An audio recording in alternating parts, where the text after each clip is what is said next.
tese jurídica que pode anular várias condenações na Operação Lava Jato continua a ser votada nesta quarta-feira. O assunto divide opiniões. Se por um lado os ministros do Supremo estão divididos contra a tese que pode anular várias condenações na Operação Lava Jato, na classe jurídica também há divergências. O jornalismo da SIC TV entrevistou dois dos mais renomados advogados. De um lado, o doutor Renato Cavalcante, que se diz a favor que advogados de delatores possam apresentar as alegações finais, última fase antes da sentença, após a manifestação da defesa dos delatores. Olha, essa decisão que saiu ultimamente do STF, que alcançou os réus da Lava Jato, nada mais, nada menos do que se fazer valer os princípios basilares do Código de Processo Penal e da Constituição Federal, que é dar direito ao réu ao princípio da ampla defesa, ao princípio do contraditório, ao princípio da inocência, e fazer valer o princípio de igualdade da arma entre as partes, tanto para o Ministério Público quanto para a defesa que esteja atuando no processo. Já para o doutor Richard Campanari, as alegações finais não são um momento de inovação no processo e se limitam a analisar as provas já produzidas. A mudança dessa regra agora, se for feita com efeitos retroativos, ou seja, se esse novo entendimento do Supremo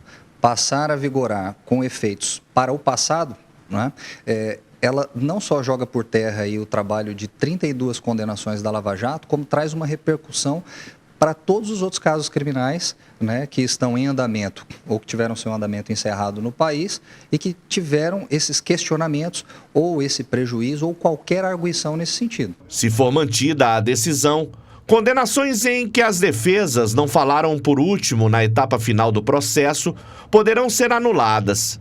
E o processo deverá voltar à fase de alegações finais na primeira instância da Justiça. Ou que é pior ainda, né? A depender da decisão que o Supremo pode tomar, né, talvez sequer seja necessário que esse questionamento tenha sido feito no passado para que esses processos venham a ser anulados. O réu, quando ele aceita fazer um acordo da delação premiada, principalmente no caso que foi em questão da Lava Jato, que com relação foram feitos na fase inquisitorial perante a autoridade policial e o Ministério Público Federal, ali é um contrato que ele faz, né? E ali tanto o Ministério Público quanto a própria autoridade policial deixa muito claro nesse momento para o réu que a partir do momento que ele aceita fazer a delação premiada e ela é homologada, é como se ele tivesse naquele momento ele mudando de posição, ou seja, ele deixa de ser investigado e passa a ser um colaborador. Se a decisão sendo favorável, o STF sofreria um descrédito junto com a sociedade. O julgador, ele tem um grande ônus, que nem sempre as suas decisões agradam à sociedade. Ele está limitado ao Estado Democrático de Direito a responder às normas legais. Porque a lei ela não é só para quem está sendo investigado ou julgado, mas também para quem está julgando, né? E muito embora ele possa julgar de acordo com as suas convicções, mas ele certamente tem e deve julgar de acordo com as legislações, tanto no caso do processo penal e Constituição Federal. Então essa contradição, esse conflito constante aí de posicionamentos de um ministro e de outro, né, e a falta de um pensamento um pouco mais homogêneo da Corte tem gerado sim um descrédito do Supremo. Isso é ruim, né, porque uma instituição fraca, né, traz uma série de desdobramentos sociais e isso pode fazer com que a gente tenha questionamentos mais graves, inclusive sobre aspectos menos democráticos do que aqueles que nós almejamos, né? Bom, é um tema altamente complexo. Vocês veem aí o STF, né, os juízes do Supremo não se entendem, não chegam a um consenso. E nós temos aqui dois brilhantes juristas que também pensam de forma diversa. E é aí que está todo o charme do direito. Aí que está aquilo que envolve os mistérios do direito, que as pessoas se apaixonam pelo direito. Alguns até acham que não é exatamente uma ciência o direito, porque, sabe, não é exato. Há frases que são colocadas que se você chamar 4 especialistas, cada um pode interpretar de um jeito diferente.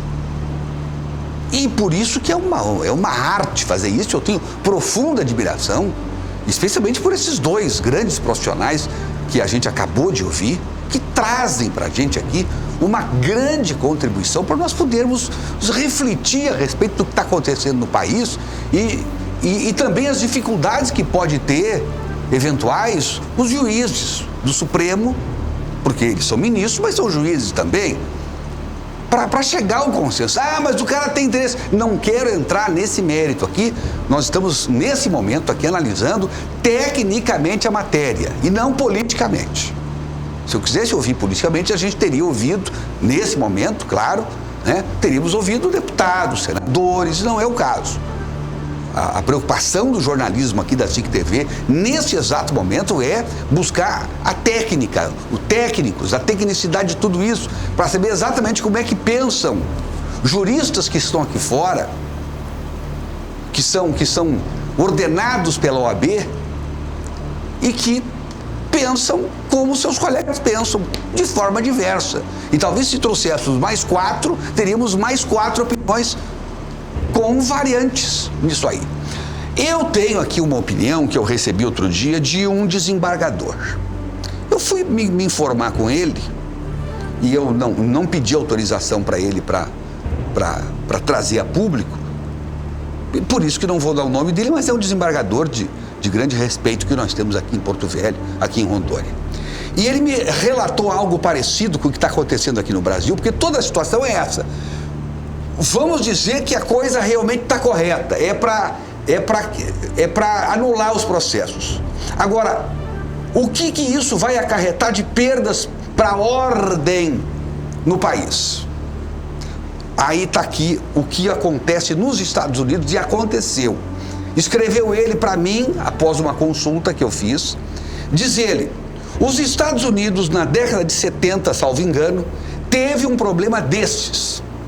Eles identificaram que a ação policial costumeira era contra um comando da Constituição. Ou seja, a polícia estava agindo de uma maneira diferente do que a Constituição americana determinava e permitia. Reconhecendo isso, inúmeros criminosos iriam ser soltos e outros milhares de casos e condenações anulados. Igual aqui. Eles criaram, os americanos, em cima disso, desse problema, criaram uma doutrina de que nestes casos, só pesando inúmeras questões, a decisão valeria para os casos futuros e não os pretéritos. Olha o que fez o americano. Por isso que esse país é o que é hoje. Bom, vamos seguir uma lei, mas que a lei vai destruir o país, vai soltar centenas e centenas de milhares de condenados, vamos parar um pouquinho, para aí. Ponderaram os efeitos danosos que adviriam da decisão. Isso se chama consequencialismo. Os julgadores medindo os efeitos é consequência de suas decisões, contra aquela velha dogmática da aplicação fria da lei. Ou seja, aplica-se a lei fria da lei, e a lei fria da lei é um perigo, ou você vai julgar e medindo as consequências para a sociedade, inclusive com o aumento de assassinatos, de furtos, de drogas e por aí vai. Então, parei um pouquinho. A letra fria da lei, ela tem que ser só pesada e ponderada. Com isso, eles resolveram o problema. A polícia parou de atuar como atuava, mudaram o jeito para seguir o que diz a Constituição, melhorou o seu sistema, o Estado não pagou indenizações milionárias por supostos erros de judiciário e as coisas se acomodaram. Aqui no Brasil, não. Aqui, o STF não está buscando a acomodação das coisas. Está colocando mais gasolina na fogueira. Dr. Joacir Loura Júnior, que é outro brilhante advogado, foi juiz eleitoral, deu show ali no TRE, uma das mais importantes figuras hoje do direito eleitoral do Brasil, mas ele é bamba também em direito civil e outras coisas mais. Ele é, e agora é, né? Eu nunca sei, é doutorado, né, doutor Joaci? Me diz aqui, aí o senhor fez aí na Itália, foi doutorado ou foi mestrado? Eu nunca sei. Desculpa, mas é burrinho também, né? Olha o que o doutor Joaci está dizendo aqui para mim.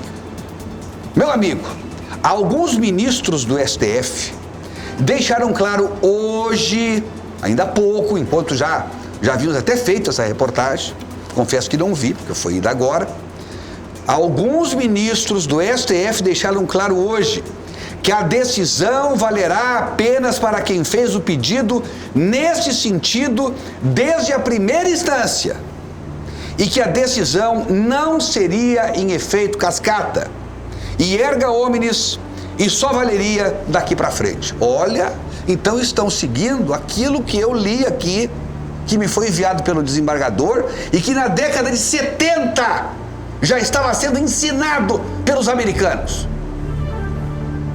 pela mais alta corte dos Estados Unidos. Continua aqui o doutor Joaci. A sociedade deve entender que o STF é por natureza um órgão jurisdicional contra-majoritário, mas não é um órgão irresponsável, pelo menos não devia ser.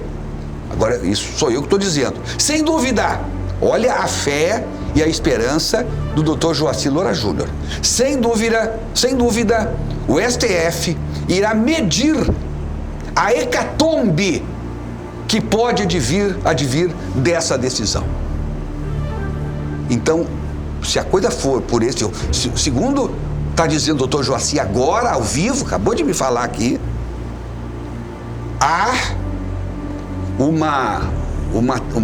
já há sinais dados ainda agora atrás de que eles vão sopesar, que eles vão ver e talvez seguir o exemplo da mais alta corte norte-americana. Aí eu já acho que eles estão corretos. Ou seja, quem não entrou com um protesto lá, quem não entrou com o pedido no sentido de ser revista a sua posição, esse não terá direito, apenas quem entrou. Ou seja, todo o resto dos bandidos desse país que estão nessa situação não serão beneficiados com essa decisão única que está sendo tomada em favor de quem entrou com a ação. É isso.